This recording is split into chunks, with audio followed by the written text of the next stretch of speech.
छा तव्हां फ्रैक्शन जा इज़ी सवाल जॉब टेस्ट में ग़लति करे ईंदा आहियो, या फ्रैक्शन जो बेस तव्हांजो कमज़ोर आहे, या फ्रैक्शन जेका अपर लेवल जी ईंदी आहे उहा तव्हांखे नथी अचे। त इन्हनि सभिनि सवालनि जा जवाब तव्हांजा हिन वीडियो में आहिनि। असां फ्रैक्शन खे बिल्कुलु ज़ीरो खां वठी करे बिल्कुलु एक्सट्रीम लेवल ताईं यानी हाई लेवल ताईं पढ़ींदासीं हिन वीडियो में। इनखे असां टिनि पार्ट्स में विरायो आहे ऐं हीउ जेको असांजो अॼु जो वीडियो आहे इहो पार्ट 1 में आहे ऐं इन सां गॾोगॾु असां हिननि टिनि पार्ट खे गॾु करे हिकिड़ो फुल वीडियो में रखंदासीं। सो सभ खां अवल असां पढ़ंदासीं त फ्रैक्शन आहे छा, what is a fraction. It is a way of showing a part of a whole. चए थो इहो हिकिड़े क़िस्म जो तरीक़ो आहे अगरि का बि शइ आहे हुन मां अगरि को हिसो निकितल आहे इहो ॿुधाइण जो त उहो केतिरो हिसो आहे। It is a way of showing a part of a whole. कंहिं बि सॼी शइ जो कुझु हिसो जेको हुजे असांखे उहो ॿुधाइणो आहे त इहो केतिरो हिसो आहे, उनखे असां चवंदा आहियूं फ्रैक्शन। तो कंहिं बि शइ जो कुझु हिसो ॿुधाइण जे अमल खे असां छा चवंदा आहियूं, फ्रैक्शन चवंदा आहियूं। मिसाल जे तौर ते अगरि असां वटि हिकिड़ी रोटी आहे, मानी आहे, असांखे ॿुधाइणो आहे उनजो अधु, असां चवंदासीं 1/2 ऑफ रोटी। हाणे इहो असां छो चयोसीं, मिसाल जे तौर पे ही हिकु रोटी आहे, हिनखे असां ॿिनि हिसनि में विरायूं था। हाणे हिन में जेको ही हेठियों 2 आहे उहो ॿुधाए थो त जेका शइ आहे उनजा हिसा केतिरा आहिनि टोटल। हाणे हिकिड़ी मानी आहे उनजा घणा हिसा आहिनि, 2 हिसा आहिनि। हाणे मूंखे इहो ॿुधाइणो आहे त इनजो हिकु हिसो, त मां छा करे छॾींदुमि, इनखे हिकु भाङे 2 वारी सूरत हाल में लिखंदुमि। त हाणे इन में मूंखे ख़बर पइजी वेंदी त हिन जो मक़सदु आहे 2 मां हिकु हिसो। सो इन लिहाज़ खां अगरि हिते हीअं हुजे चइनि मां हिकु हिसो, त मिसाल तौर पे असांजे मानी जा 4 हिसा आहिनि। हाणे अगरि मानी जा 4 हिसा आहिनि ऐं मूंखे हिकु हिकु हिसो मुख़्तलिफ़ माण्हुनि खे ॾिनो आहे, या इवन ई सम्झो पिज़्ज़ा जा 4 हिसा आहिनि।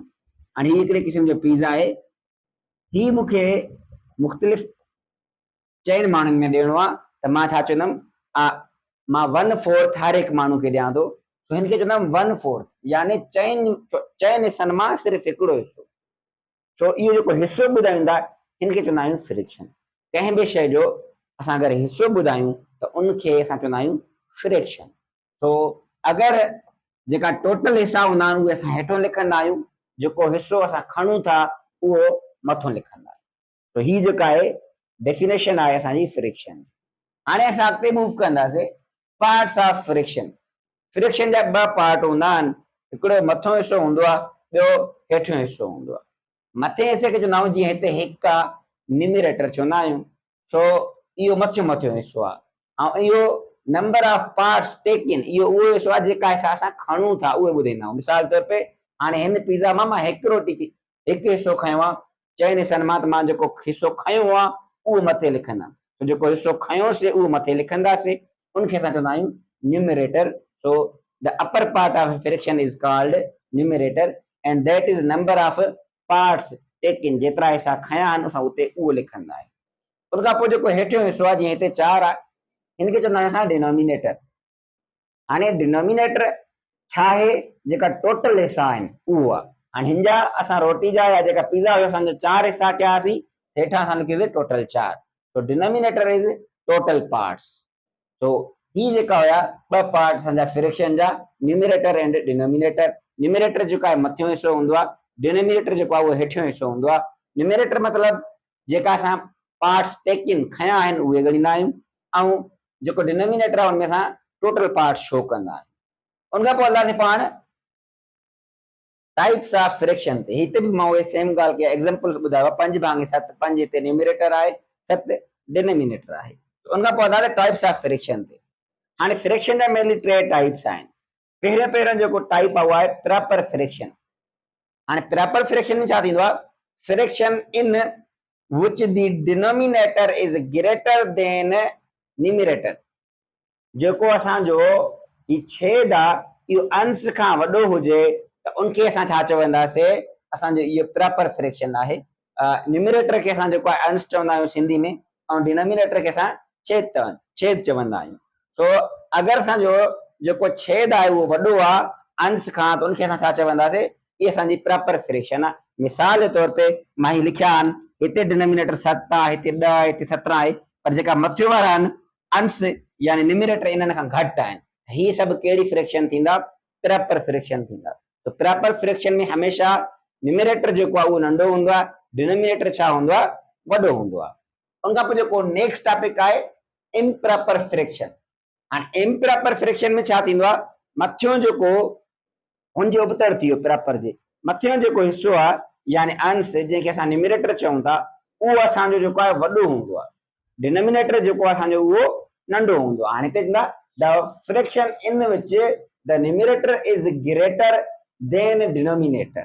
तो अहिड़ो पंहिंजो जेको आहे फ्रैक्शन जंहिंमें मथियों हिस्सो वॾो आहे यानी न्यूमरेटर वॾो आहे ऐं हेठियों हिस्सो नंढो आहे यानी डिनोमिनेटर नंढो आहे, त उनखे असां चवंदा आहियूं इम्प्रॉपर फ्रैक्शन। मिसाल आहिनि 7/4, 11/2, 5/3। इन सभिनि में तव्हां नोट कंदा आहियो त मथियों हिस्सो वॾो आहे ऐं हेठियों हिस्सो नंढो आहे। उन खां पोइ आहे मिक्स्ड फ्रैक्शन। हाणे मिक्स्ड फ्रैक्शन छाखे चवंदा आहियूं? A combination of a whole number and a proper fraction. हाणे हिकिड़े क़िस्म जी अहिड़ी मिक्स हूंदी आहे, कॉम्बिनेशन हूंदी आहे, जंहिंमें असां अॻियों हिकिड़ो पूरो नंबर लिखंदा आहियूं, 2, 4, 6, 1, 7 कुझु बि, तो अॻियों हिकिड़ो पूरो नंबर लिखंदा आहियूं ऐं प्लस में गॾु असां प्रॉपर फ्रैक्शन लिखंदा आहियूं। जी हाणे ही लिखियल आहे 2 सॼा 1/3 ऐं प्लस में 4 सॼा 2/7। हिनखे पढ़ंदा बि आहियूं 2 सॼा मतिलबु 2 होल 1/3, इनखे ईअं पढ़ंदा आहियूं। ही सॼा हूंदा आहिनि अंग, ही मतिलबु 4 पूरा आहिनि, वरी 7 मां 2 हिसा, हीअं मक़सदु इहो आहे। तो ही असांजी जेका आहे मिक्स्ड फ्रैक्शन हूंदी आहे, जंहिंमें हिकु असांखे सॼो अदद मिलियल हूंदो आहे, प्लस में प्रॉपर फ्रैक्शन बि मिलियल हूंदी आहे। ही असां पढ़ियासीं फ्रैक्शन जा टाइप्स। उन खां पोइ अॻिते हलंदासीं सिंप्लीफाइंग फ्रैक्शंस। फ्रैक्शन खे सादी अदद में कीअं लिखिजे। तो पहिरें त सादी अदद आहे छा इहो सम्झंदासीं। त सादी सूरत जेका चवंदा आहियूं पाण, सादो करे लिखणु, सिंप्लीफाई अची वेंदो आहे अक्सर असांजो सुवाल। त पहिरें पाण इहो सम्झंदासीं इहो जेको सादो करणु इहो आहे छा। सवाल अचे थो असांजो टेस्टनि में त सादो कयो, सिंप्लीफाई, इहो आहे छा। तो a fraction is simplified when numerator and denominator has no common factor. मतलब जेको न्यूमरेटर ऐं हेठों डिनोमिनेटर आहे, इन्हनि में इन ॿिन्हिनि ते कंहिं साॻे शइ जो खोड़ो न वञे, इन ॿिन्हिनि जो हिकिड़ो फैक्टर न हुजे। फैक्टर मतिलबु उहो हूंदो त पोइ ॿिन्हिनि ते खोड़ो वेंदो। पाण फैक्टर पोइ पंहिंजे जेका हिन वीडियो में पढ़ी आया हुआसीं बेस्ट ऑफ बोथ सीरीज़ जे, अगरि तव्हां न आहे ॾिठो उहो पोइ ते वञी करे तव्हां ॾिसी सघो था। सो जीअं हिते 1/2 आहे, ॾिसो हिननि ॿिन्हिनि ते खोड़ो कंहिंजो न वेंदो, साॻो खोड़ो न वेंदो। 2, 4 न, हिते बि ईअं 3/2, 5/7 साॻो खोड़ो न वेंदो। सतनाथे ही सिंप्लीफाइड आहे। हाणे मां ईअं हिते 2 मिसाल रखिया आहिनि जंहिं ते साॻो खोड़ो वञे थो। अगरि सवाल जेको ईंदो आहे उहो हीअं ईंदो आहे त 4/16 लिखियल आहे, इनखे सिंप्लीफाई कयो। सिंप्लीफाई पाण कीअं कंदासीं, इन ते खोड़ा पढ़ंदा रहंदासीं जेसीं ताईं हिन ते ॿीहर खोड़ो न वञे। मिसाल जे तौर पे हाणे 4 ऐं 16 ते पंहिंजो खोड़ो वञे थो ॿिन्हिनि ते। हिन ते 3 जो खोड़ो 2 चकर वञे थो, हिन ते 8 चकर वञे थो। पर वरी ॾिसंदासीं बचा 2 ऐं 8 त वरी बि खोड़ो वञे थो।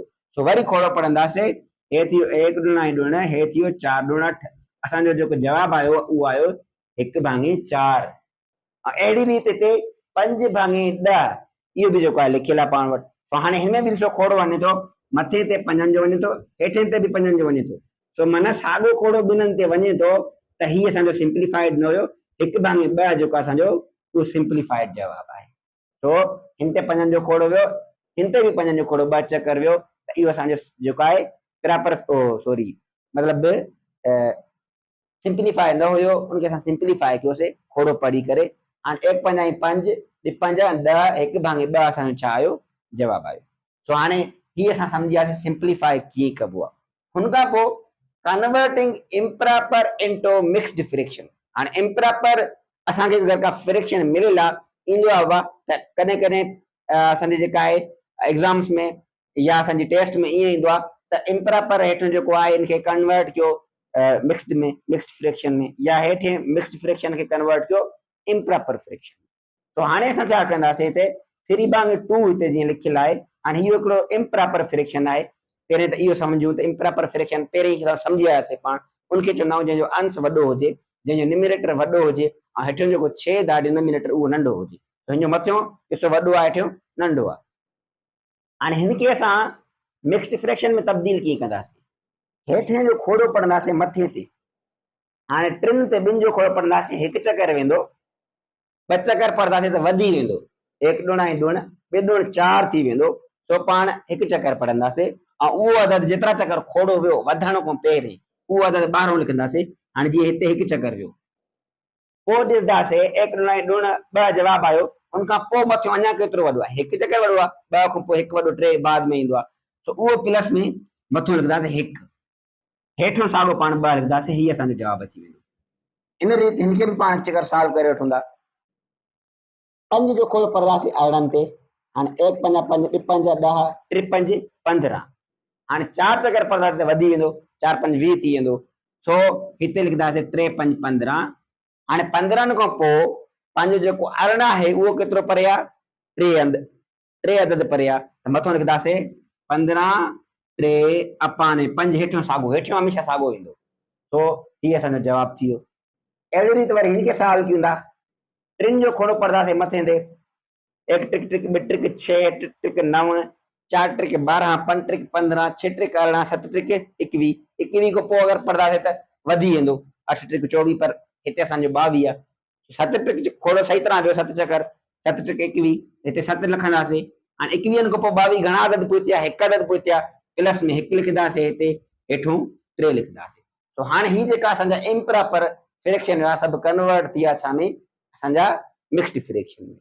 अहिड़ी रीति असां हाणे मिक्स्ड फ्रैक्शन खे कन्वर्ट कंदासीं इम्प्रॉपर फ्रैक्शन में। ॾिसो इहा कीअं थींदी आहे, सो ॾिसो हिते आहे 1 सॼा 1 भाङ 2, मां हे साॻा खयां आहिनि छो जो जीअं असांखे सम्झ में अचे त इहो वापसि ई जवाबु साॻियो ईंदो, इन जे करे। हाणे हिन में असां छा कंदा आहियूं, खोड़ो हितां पढ़ंदा आहियूं सॼे सां, हाणे हिते 1 ॾुण आई ॾुण 2 थी विया, प्लस कंदा आहियूं हिन सां जोड़, 2 ऐं 1 3, पोइ इहो जेको जवाबु ईंदो मथों लिखंदासीं, हेठियों अदद साॻियो हूंदो, 3 भाङी 2।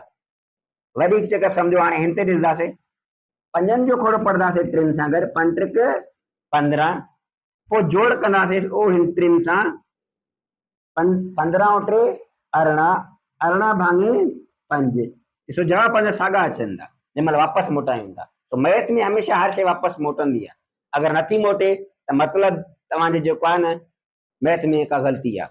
सो वरी ईंदासीं हिन ते, 7 ट्रिक 21, 21 ऐं 1 प्लस में घणा थिया, 22 भाङे 3। असां छा कंदा आहियूं, छेद खे मल्टीप्लाई कंदा आहियूं, जेको सॼो अदद आहे उन सां, पोइ जोड़ कयूं था जेको अंश आहे उन सां, उहो मथों रखूं था, हेठियों छेद साॻियो हूंदो।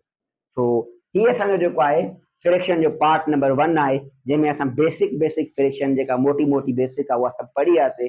हाणे नेक्स्ट में उनखां अॻियो असांजो जेको सेकंड लेक्चर आहे ऐं थर्ड लेक्चर आहे, उनमें असां उनखे डिटेल में पढ़ंदासीं त हिन मां सवाल MCQs कीअं ईंदा आहिनि, ॿिया सवाल कीअं निकिरजी सघनि था, या असांखे इहा ख़बर कीअं पए त कहिड़ी फ्रैक्शन नंढी आहे कहिड़ी फ्रैक्शन वॾी आहे। सो इहे सभु शयूं डिटेल में पढ़ंदासीं। वधीक अहिड़ी वीडियोज़ लाइ सब्सक्राइब कयो सिंधी सर खे, ऐं जुड़िया रहियो, प्लस में दोस्तनि सां शेयर करे छॾियोसि। Thank U.